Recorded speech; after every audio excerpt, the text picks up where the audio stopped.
Hi, this is Donna. Welcome to DD Paper Crafts. In today's video, I've made another Halloween themed box, but indeed this style box can be decorated for any occasion, whether it's birthday, Christmas or whatever. The box I've made is 4 by 4 and it's 1 inch high. The overall project does require some planning and it will take a little bit of time, but having said that, I have really enjoyed putting this project together. I've got a closure strap which is adhered to the front cover. I've used hook and loop to secure the box. So the front cover opens like so, and inside we have got this pop-up mechanism, and I've used ghosts for my Halloween theme. But the inspiration from this came from several videos for greeting cards which I saw, and they'd used butterflies. So that's an alternative if you didn't want to go down the Halloween route.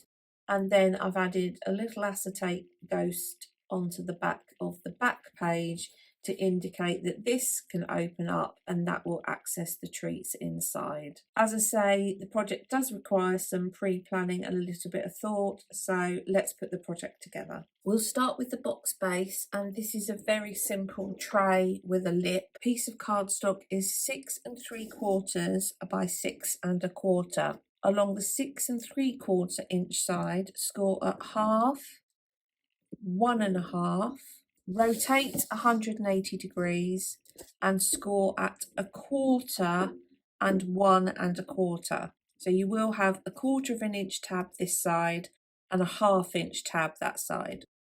We're now working on the 6 1/4 inch side. Score at 1/4, 1 1/4, rotate 180 degrees and score at 1/4 and 1 1/4. Fold and burnish along all the score lines and take particular care when you're folding over the 1/4 inch sections. Take your scissors. I've got the 1/2 inch tab at the top, but the process on all 4 corners is going to be the same. We're going to cut up the first 1/4 inch score line through the 1/4 inch section and up to the second horizontal, like so.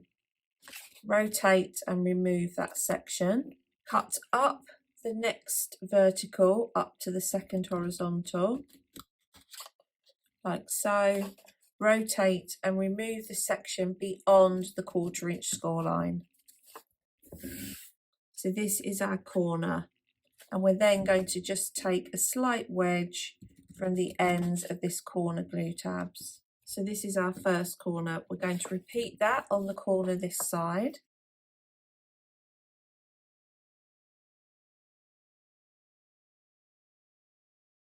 So that's one end of the box, and we're going to rotate and do exactly the same on the other end. We can now add glue onto all of the corner glue tabs. Tuck the corner tab behind,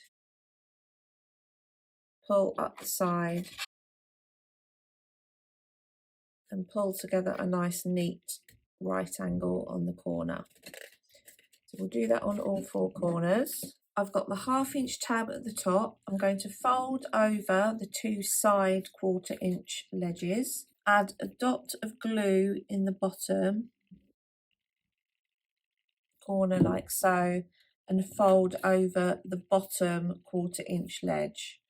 Rotate the box and do the same, and we're going to fold over the 1/2 inch ledge. The reason we've got the 1/2 inch ledge is it just gives a little bit more of a support to the opening lid book pop-up element of the box. So we can set that aside to dry thoroughly. Next, you'll need a piece of cardstock which is 8 inches by 4 inches.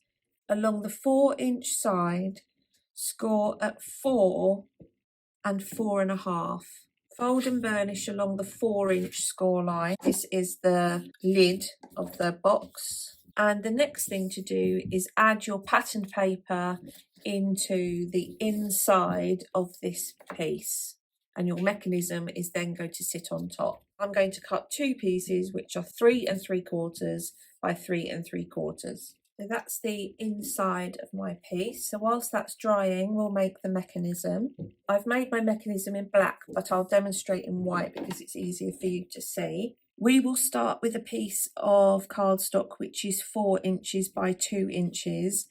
And ideally you want to use something about a 200, 210, 220, not anything more than that because it does create layers of bulk. Along the 4-inch side, score at 1, 2 and 3, and along the top edge make a pencil mark at half, 1.5, 2.5 and 3.5. Rotate, and on the short side score at 1/2 inch, and on the top and the bottom of the cardstock and on each of the horizontal score lines make a pencil mark at 1.5 inches. You'll then need a stylus and ruler, and we're going to score from the left hand pencil mark up to the pencil mark on the top edge, down to the pencil mark on the score line, and within each of the 4 sections we're going to add 2 additional diagonals to create a triangular look to the top of each section.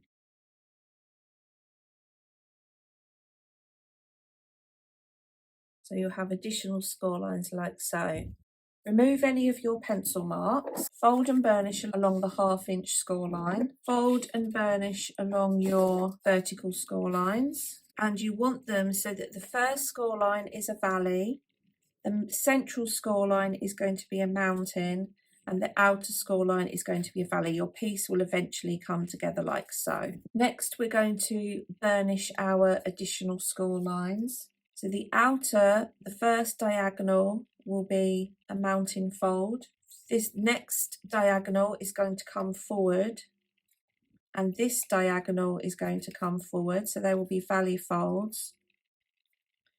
And the central section above the point is going to come together like so. So that's going to squash together.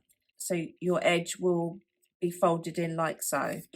You want to burnish that down.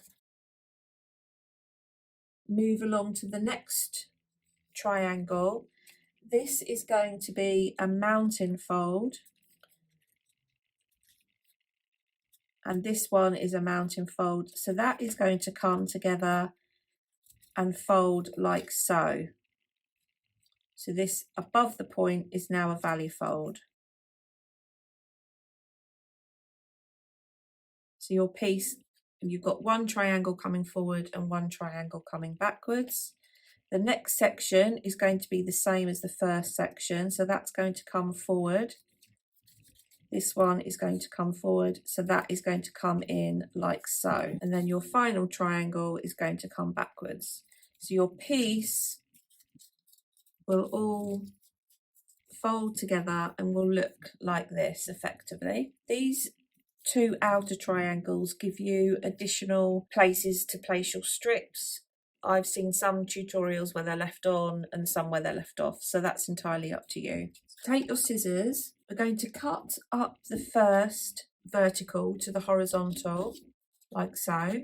Cut up the last vertical to the horizontal. Take a wedge to create a glue tab. Fold those glue tabs up and out of the way, and then we're going to remove this section here. We're going to cut along the score line like so. So our piece is effectively going to fold up, and that is our mechanism. Now again, I've seen one tutorial where all the elements are added to the mechanism before it's inserted into the cover, and one where it's stuck down inside the cover and then the strips are added on. So you might want to consider what you think is you're going to find easier. I'm going to demonstrate on here because on my actual mechanism I'm going to be using acetate. The strips I'm going to be using are 2 inches long and they're 1/4 inch wide. And we're effectively going to use the triangles that are facing us. So we've got 2 which face in this direction. either side, and then the two which face in this direction. And the strips are going to adhere to the top of the triangles, and then our elements are going to adhere onto the top. You might want to add all of your strips onto your mechanism first, adhere your mechanism into place, and then as you stick your pop-ups on, reduce your strips accordingly. You may want to stick your piece into place and then add your strips and your elements on, or you might want to add your element to the piece in its entirety and then work out the placement of the mechanism on the inside. By the time your elements are added onto the strips and you've placed your mechanism, as the cover closes, you want to make sure you haven't got any elements sticking out over the top. I'm going to add all my elements on to my pop-up and then calculate the placement of my pop-up. I'm confident that with 2-inch strips, given the size of the elements that I'm using, that is going to be adequate. This is a duplicate of the first 2 elements I've added onto my real mechanism. So I've got one strip which is running in that direction, one strip which is running in this direction. This strip, the pop-up element, is going to be added to the top where the star is, and on this strip the pop-up element is going to be added onto the strip where this star is. So that becomes this on my actual mechanism. So you can see that's going to sit in there as the piece opens. This is how it's going to look, which I'm happy with because I'm using ghosts. I'll add some white tack to the bottom so you can see what's going to happen. So I'm going to sit my piece down. I'm going to have, let's start with it there. So it's about 1 inch from the bottom edge. Line up the front fold here with the score line. That will be like so. So that's going to come down there. So this is how it would be glued in. So if I close the piece, you can see the mechanism starts to fold over. So I can see that that ghost there is going to stick out of the top. So let's have it 1/2 inch from the front. So I've moved it nearer to the front, and now if I close, I can see that that ghost is within the cover. You might think it's easier to get the mechanism where you want it and then add the strips and the elements on, or you may want to do it this way. Do whatever you think is going to be easiest. Hopefully that makes sense. I hope I haven't overcomplicated it, but certainly if you have some blue tack or white tack, this is a good way of working out where your mechanism can sit and how long your strips can actually be before you glue it into place. So I might leave mine in there on the white tack and continue with adding my strips on. I've added all my elements on. You can see I've got them going all in various directions, and I did also add one to the back of this element here because I couldn't see any reason not to be honest. So I'm now going to stick my piece into place. I just want to work out the furthest back I can have it. So I'm going to have it so that it comes out like so, making sure that the front score line is lined up with the score line on the card. So if I close this, so that's not, so I need to have it so it's about 1/2 inch away.